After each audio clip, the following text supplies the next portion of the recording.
Good morning and welcome to the 2022 International Conference on Business, Economics, Law, Language, and Psychology, March 9th to the 10th in beautiful Barcelona, Spain.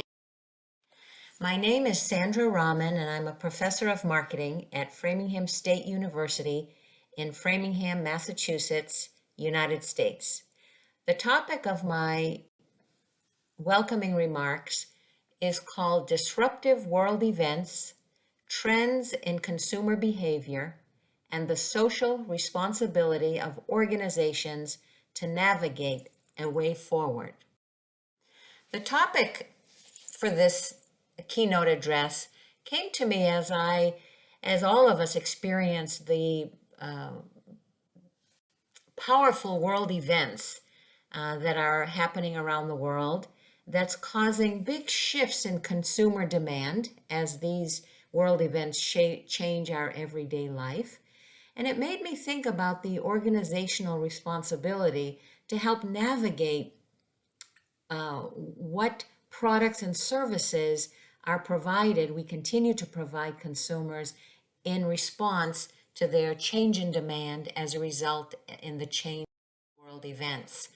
So I frame my remarks in this pastel model where the organization, be it a for-profit, nonprofit, government, or an institution, is constantly scanning the external world for changes that's going to affect consumer demand.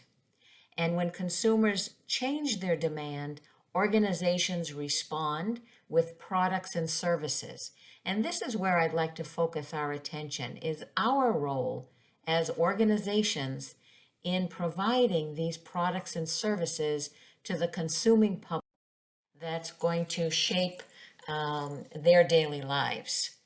So the first thing I'd like to do is consider world events and world trends that are influencing consumer behavior. And these are 5 of the big ones that come to mind, and I did reference the Council on Foreign Relations. So the first one is, of course, climate change. We're already seeing catastrophic natural disasters around the globe. Record drought, record flooding, epic wildfires, devastating monsoons, and earthquakes and volcanic eruptions in numbers and in strength that we have not seen. This is a reflection from the UN Secretary General in August of 2021. So these world climate events are changing what consumers are valuing and what they're demanding from the public in terms of services and products and ideas in order to respond. A second one that has had tremendous impact on consumer behavior is COVID. The pandemic has led to a dramatic loss of human life worldwide, and it has presented an unprecedented challenge to work, health, public health, and food systems, according to a joint statement between the ILO, FAO, IFAD, and WHO in the last year. And I think we can all attest to this dramatic the virus has had on our everyday lives, and hence products that we choose to use and demands that we're making of the brands that we purchase from. A third one is a global democratic erosion and political unrest. We have seen in a number of countries and BRIC countries, countries that have very strong and large economies, we're starting to see some trembling in the democratic foundations of the nations. So again, impacting what we value, what consumers value, what consumers are wanting, what they're demanding, and how they're choosing to spend their time and their money. Fourth one is the economy. Tens and millions of people are at risk of falling into extreme poverty, with the number of undernutritioned people, currently estimated at nearly 690 million, and it could increase up to 132 million by the year end. In further research, I was delighted to see that the global economy was starting to recover, but in the last week or so, we've seen some political changes between Russia and the Ukraine that has welcomed some remarks about possibly the momentum of a global economic recovery may be uncertain. So again, impacting consumers and impacting what organizations will need to provide in order to satisfy consumer demand. And the fifth one is massive migration. These are five very strong, impactful global trends that's impacting how we do business because we're responding to how consumers are demanding their goods and services and products and ideas. So people immigrate for a variety of reasons. We've seen this throughout the ages: employment opportunities, escaping violent conflict, environmental factor, educational purposes, and to reunite with family.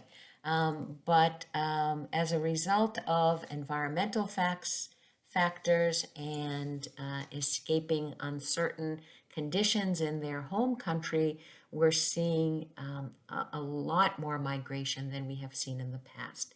And notably in Europe, we're seeing a lot of refugees as a result of political unrest. So 5 significant external trends, global trends that's impacting consumers because it's impacting our everyday life. So how has that now translated? How have organizations translated those global trends in understanding how they impact consumer behavior and now have translated them into the products and services that they offer? So there are several here. I've listed 6 of them. The first one is in response to climate change. Consumers are demanding a low carbon world, for example, and Allbirds is an example of a brand that is doing that. But we see a lot of organizations looking at the global trend of climate change and looking at how consumers are wanting to not leave a large carbon footprint on the planet.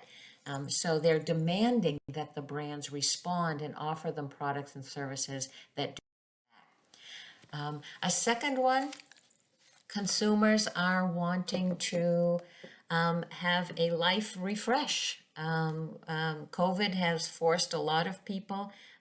Notably, we see a huge change in the millennial generation that are entering the workforce.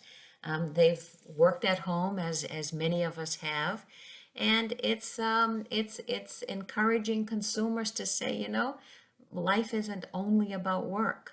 Life is about balance, and I want to make sure that I have non-work related pleasures in my life. So as a result, organizations again are developing products that allow us to work at home, that allow us to live a purpose-driven life, but still maintain our professional lives and our professional incomes. So a lot of products and services have responded. Even in the fashion industry, selling more leisure wear, for example, instead of formal business attire. So consumers demand and organizations respond by satisfying those demands.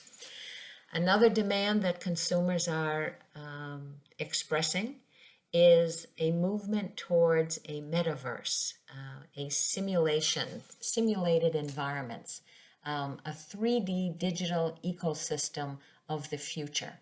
So the market is demanding that we develop products that allow us to live in a more simulated world, feeling that that will improve the consumer's quality of life. I put three illustrations here, the first one being in the medical field. That will enhance the physician's ability to see the body and how the body works and what's available to fix it. The middle one is something I saw recently in a Tesla car where you're driving and the digital technology, the artificial intelligence technology allows the car to tell us when another car is approaching or if a person is walking through the street. And we step on the gas, or the car will help us step on the gas. And the third one is gaming. The ability to kind of sit in our home space and never leave, but to experience the wonders of the world and the excitement that games and adventures have for us. So again, products and service that are utilizing the tools of developing products and services to create those things that will satisfy consumers.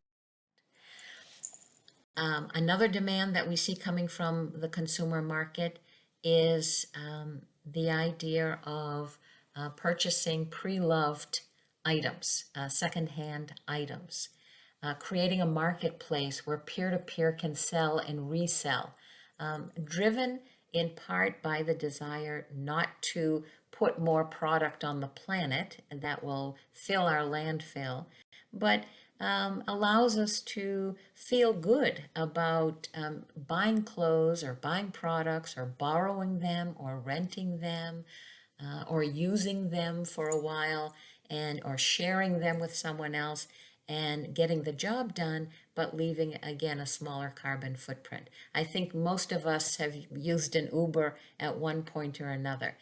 So instead of driving ourselves, we can hire someone who is going that way or is willing to take us that way, and then we get our ride. That person who drives us get paid, and it's a win-win. Us investing in an automobile.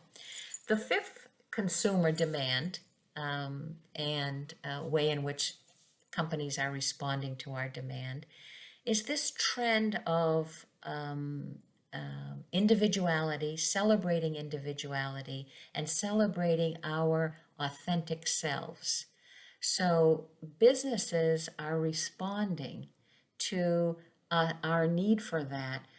As you can see here, a Dove advertisement that is targeting young girls and making them feel good about who they are and proud about who they are and excited about the possibilities for themselves.